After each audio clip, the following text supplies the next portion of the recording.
सर्वेभ्यो नमो नमः। Online tuition पर आपका स्वागत है। वीडियो अच्छा लगे तो आप चैनल को सब्सक्राइब कर सकते हैं। आज का विषय है वेद का अर्थ, और वीडियो को पूरा देखने पर आपको निश्चित लाभ होगा, क्योंकि अलग अलग गाइड और पुस्तकों से विषय को बारीकी से वर्णन किया गया है। जैसे सबसे पहले संस्कृत प्रतिस्पर्धा प्रकाश में जो वर्णन है वो आपको बताया गया है। जैसे ज्ञानार्थक विद धातु से घय प्रत्यय करने पर वेद शब्द की व्युत्पत्ति होती है। और सर्वज्ञानमयो ही सह, ये मनुस्मृति में मनु के द्वारा कहा गया है, जिसका अर्थ है वेद जो है, स मतलब वेद जो है सभी ज्ञानों का भंडार है। उसके बाद जो बीज धातु आता है, तो बीज धातु के चार अर्थ है। तो कौन कौन से? बीज सत्तायाम। जब बीज सत्तायाम अर्थ में बीज आता है तो उस समय दिवादी गण में ये होता है। बीज ज्ञाने, जिससे वेद शब्द की व्युत्पत्ति होती है, तो ये इस समय बीज धातु अदादि गण में होता है। और विद विचारणे, इस समय रुधादि गण में होता है विचारण अर्थ में। और विद लाभे, लाभ अर्थ में विद धातु तुदादि गण में होता है।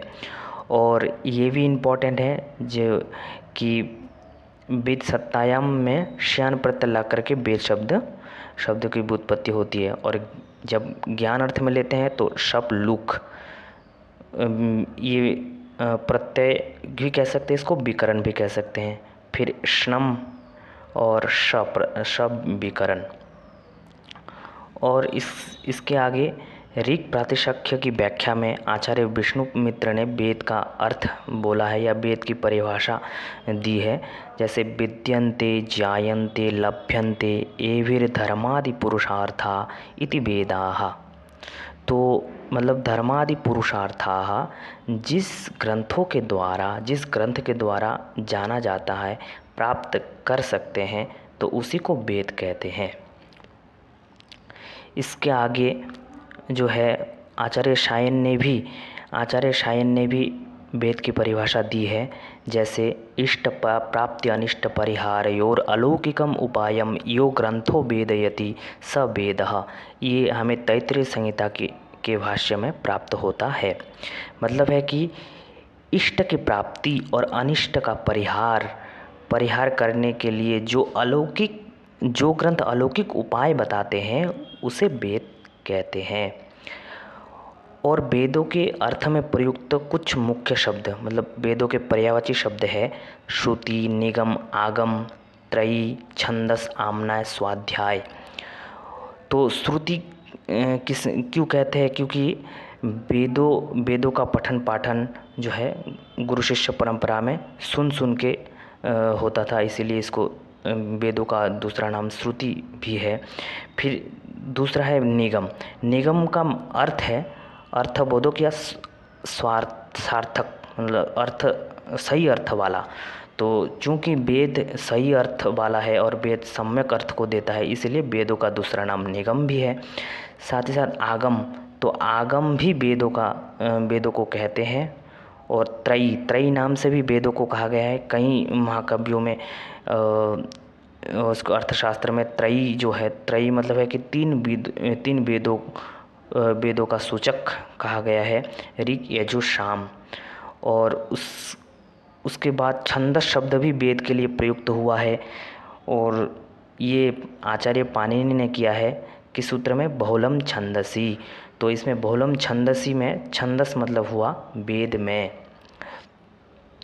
तो ये भी इम्पोर्टेंट है कि पूछ सकते हैं कि बताओ वेद के लिए छंदस शब्द का प्रयोग किस आचार्य ने किया है? तो आपको बताना है कि पाणिनि मुनि ने किया है। फिर उसके बाद आम्नाय शब्द का प्रयोग वेद के लिए आचार्य दंडी ने दशकुमार चरित में किया है। जैसे अधीति चतुर्षु आम्नायेषु। फिर है सातवां वेदों के लिए स्वाध्याय शब्द का भी प्रयोग हुआ है। तो ये जो है शतपथ ब्राह्मण में कहा है स्वाध्यायो अध्येतव्य। स्वाध्याय मतलब इसमें वेद पढ़ना चाहिए।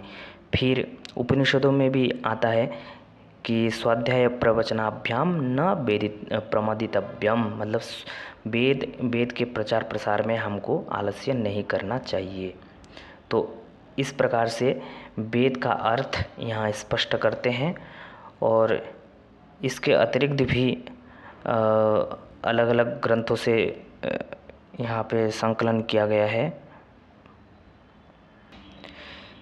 इसके अतिरिक्त भी कुछ अन्य बातें हैं जो वेद का अर्थ जानने के प्रसंग में हमको समझना चाहिए। वो है ऋषि का क्या अर्थ है और व्युत्पत्ति क्या है।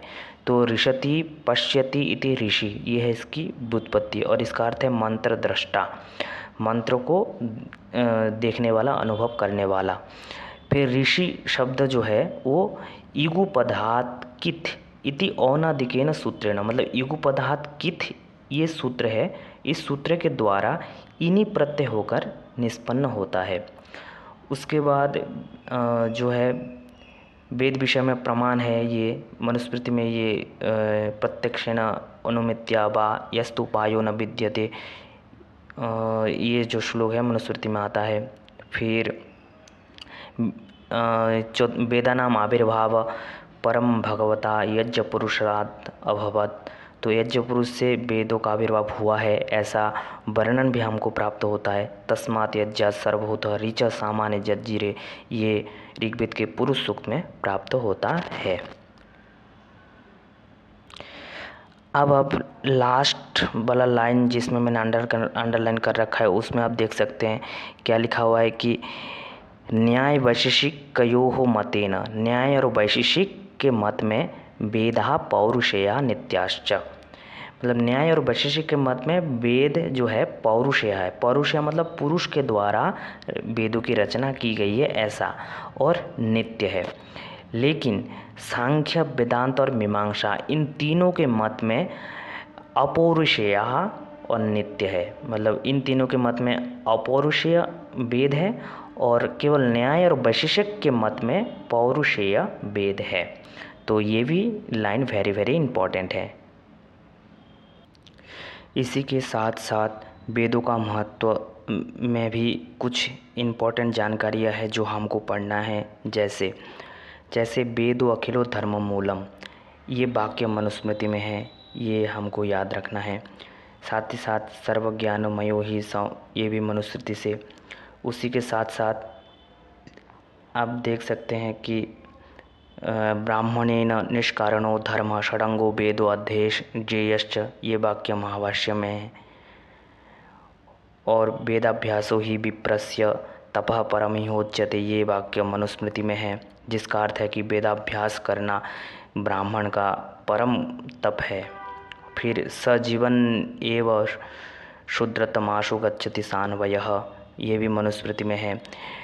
चूँकि देखो मनुस्मृति जब हम पढ़ेंगे तब तो ये सब हम पढ़ेंगे ही पढ़ेंगे, लेकिन इन सब श्लोकों पे हमको विशेष ध्यान रखना है। वो इसीलिए क्योंकि मनुस्मृति में भी है, साथ ही साथ वेदों का महत्व पर भी ये इन श्लोकों का प्रयोग हुआ है, इसीलिए ये श्लोक डबल इम्पोर्टेंट हो जाता है। तो इसीलिए इनको ध्यान रखना ही रखना है किसी भी हालत में। फिर ये श्लोक भी हमको ध्यान रखना है जो मनुस्मृति से है। फिर लोकमान्य तिलक ने प्रामाण्य बुद्धिर्वेदेषु कहा है, वेदों के प्रमाण स्वरूप में। इसके बाद फिर ये ब्राह्मणम क्षत्राय राजन्यम मरुद्भ्यो वश्यम तपसे शूद्रम, ये भी यजुर्वेद से हैं। तो ये हमको ध्यान रखना कि ये वाक्य कहाँ से हैं, यजुर्वेद से हैं। उसके साथ शूनम नो अस्तु चरितम उत्थितम च, ये अथर्ववेद का वाक्य है। ये वाक्य भी एक बार हम पढ़ लेंगे। उसके बाद वयम राष्ट्रे जागरियम पुरोहिता श्याम, ये यजुर्वेद से हैं। फिर महते जान राज्याय, ये भी यजुर्वेद से हैं। फिर सप्त संसदः, वेरी वेरी इम्पोर्टेंट, सप्त संसदः, ये इसका उल्लेख कहाँ है, अथर्ववेद में है। उसके बाद ये देख लीजिएगा, इमम में गंगे जमुने सरस्वती शतुद्री, तो गंगा जमुना सरस्वती शतुद्री इन नदियों का वर्णन कहाँ प्राप्त होता है, ऋग्वेद में। और पिछले बार पूछा भी गया है, तो आगे भी पूछे जा सकते हैं। आगे क्या पूछ सकते हैं, तो आगे दश राजानः समिताय यज्वा, ये वाक्य कहाँ पे उपलब्ध होता है? ऋग्वेद में। फिर तुर्वशम यदुम, ये वाक्य ऋग्वेद से है। तो उसके बाद ये कभिर निर्मिताम मिताम, तो मिताम मिताम, तो इस तरह से ये अथर्ववेद का वाक्य है और इसमें यमक का प्रयोग हुआ है। तो ये यमक का प्रयोग होने से ये वाक्य वेरी वेरी इम्पोर्टेंट हो जाता है, तो इसको भी हम ध्यान रखेंगे। तो इस प्रकार से फिर आगे है ये शतवत ब्राह्मण के वाक्य है, स्वाध्यायो अद्यतव्य जो हमने पढ़ा था, उसी स्वाध्याय अद्यतव्य का पूर्व में कौन कौन से वाक्य हैं? तो यावंतम हवा इमाम पृथ्वीम, तो इसको पॉज करके आप अच्छे से पढ़ लीजिएगा, नोट भी कर लीजिएगा, ये हमको ध्यान रखना है और ये इम्पोर्टेंट वाक्य है। इसी के साथ साथ कुछ जो है हमको ग्रंथ भी ध्यान रखना है। देख लीजिए, बी के वर्मा द्वारा विरचित वैदिक सृष्टि उत्पत्ति रहस्य, तो ये पूछे जा सकते हैं कि बताइए वैदिक सृष्टि उत्पत्ति रहस्य ग्रंथ के रचयिता कौन है, क्योंकि आजकल इस तरह से प्रश्न बनते जा रहे हैं। फिर the Vedic gods as figures of biology, ये डॉक्टर V.G. रैले ने लिखा है, तो ये भी इम्पोर्टेंट ग्रंथ है, तो इन सब को आप लोग नोट डाउन कर लीजिएगा।